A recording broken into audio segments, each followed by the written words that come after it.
The rich are getting filthy rich, and the poor don't have a penny to live on.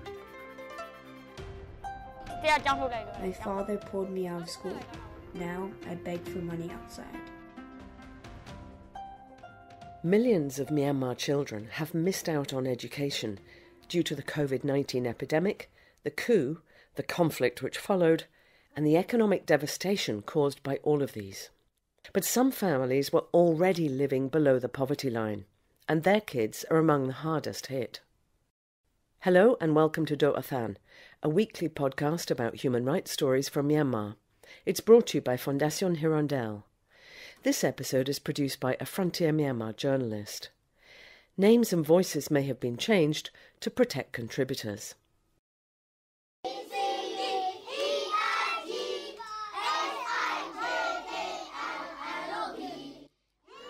The sound of children learning rings out in the grounds of a monastery in South Okalapa Township in Yangon. But this is not a monastery school. It's a class for street children run by a voluntary organisation, Yechan Sin. They used to run classes for these kids on the street, but there wasn't enough space. So now they run classes where they can, on the street, in open fields, and in monastery grounds. Maung Myo has been going to these classes for 5 months. He's 15, the third of 8 children in his family. His eldest brother left home some years ago, and the second child is disabled. The family is very poor. His father is a junk collector, but he has mobility issues and can't make enough money to support the family. So the kids have to collect junk or do whatever work they can find to help out. They spend most of their days on the street. And at times, Maung Myo sleeps there too.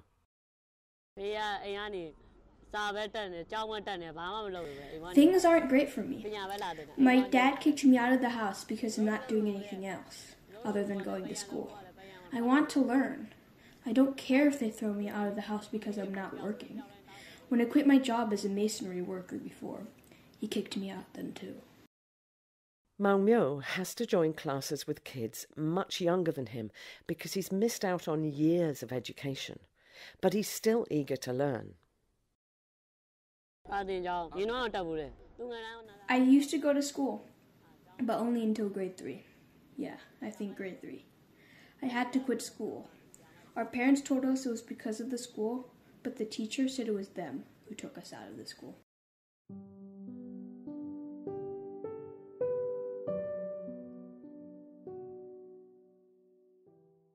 Maung Myo's mother, Ma-ae Sway, insists she wants an education for her kids, but she says they face discrimination from schools.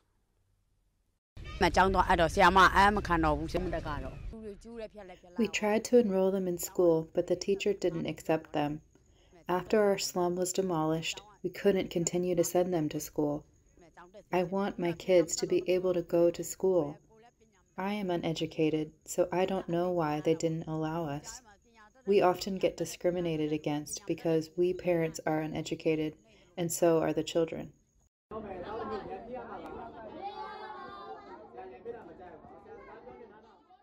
Kho Phyo founded the Yechan Sin education group.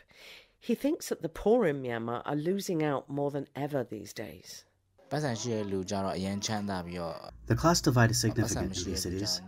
The rich are getting filthy rich, and the poor don't have a penny to live on. Seeing these differences inspired us. Kho Phyo was motivated to start the Yechan Sin classes in early 2023.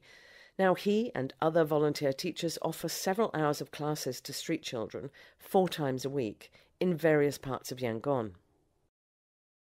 This group, supported by volunteers, has now started 8 study groups in Yangon. They mainly focus on government curriculum, but they also use the general education system, the 3 R's, depending on the children's situation. Article 26 of the Universal Declaration of Human Rights states that everyone has the right to an education.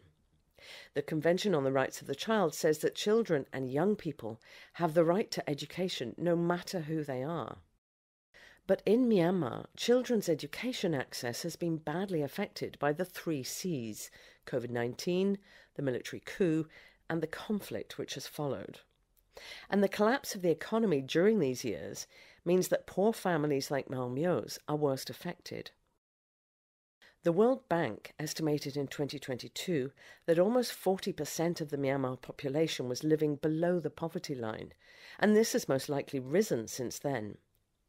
In a 2023 report based on survey data, the World Bank also suggested that 28% of children between 6 and 17 years old are out of school. That's much higher than pre-COVID years. And insufficient income has been a major problem for parents, particularly since the coup.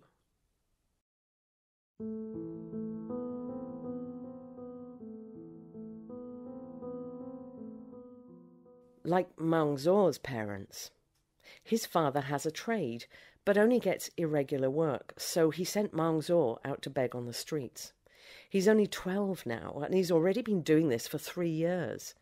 He might get as little as 2,000 kyat a day, or as much as 15,000 kyat if he's lucky. I used to go to a school in the Maung Zaw slum area. My father pulled me out of school. Now I beg for money outside. I say, brother and sister, please, give me money to buy meals. Some people give me money, but others don't, and that makes me sad. Maung Zaw also goes to the Yechan Sin classes when he can. There are now around 800 children studying in these classes around Yangon. They're street vendors, beggars, homeless kids, and those living in slums. But founder Kho Phyo says he can't keep up with demand. The children who are getting this street education is only a fraction. There are thousands of children that we haven't been able to reach. Most of them are eager to learn. There used to be many organisations working with street children, but apparently there are far fewer these days. Monica oversees children's affairs at the National Unity Government's Ministry of Women, Youth and Children's Affairs. Under the previous civilian government, she worked on projects to help street children. She says the military regime doesn't appear to be doing anything for street kids. And the military's crackdown on civil society, with a strict organisation registration law, has led to the closure of some charities which previously worked on the issue.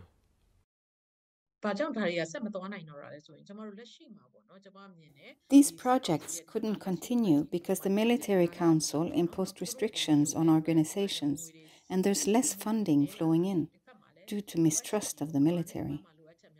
On the other hand, crises are escalating around the world, and in Myanmar, the focus is on IDPs. So street kids are receiving less support and they are losing their rights. Many children in Myanmar are losing their right to education because of conflict, displacement or poverty.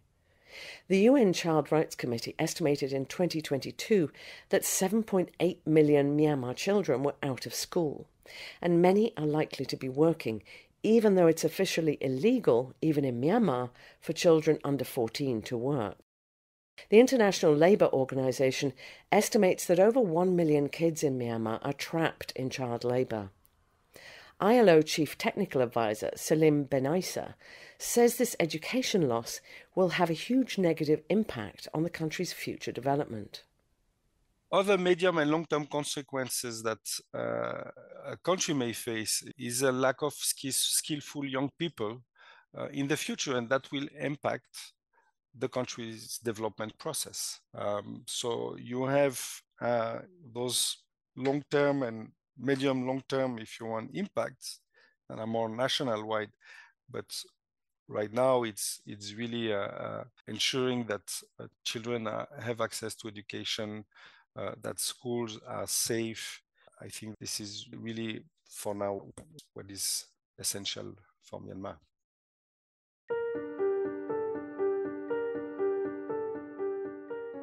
These children also have to face daily dangers while working on the streets. Yechan Sin volunteers say the street kids have reported 10 cases of sexual abuse in the last year. Families are afraid to contact authorities, so all that Ye Chan Sing can do is help support them and their families emotionally and include sexual abuse awareness classes in the curriculum.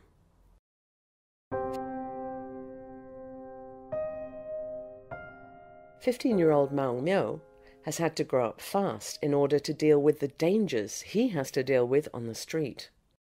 People I face are thugs or drunks. They like to intimidate. They don't have any sympathy. They're quick to get into fistfights. I'm afraid of them. I don't want to get in their way." But at least now he's learning again. When he's older, he wants to be a Red Cross worker. That's what his older brother does. He's hoping the Ye Chan Sing classes will help get him there. I am happy to be with teachers and friends. When I go home, it's so noisy and it hurts my ears. I have to work hard to achieve my ambition. Thanks for listening to this edition of Do Than. We'd welcome your feedback on social media. This project on human rights reporting is supported by Fondation Hirondelle with the help of our donors. You can listen to our podcast via the Do Than Facebook page. They can also be found on SoundCloud, YouTube, iTunes and Spotify. You can also listen every Saturday night from 9 to 10 p.m. and Sunday morning from 6 to 7 a.m. on Voice of America Radio. Please tune in again next week.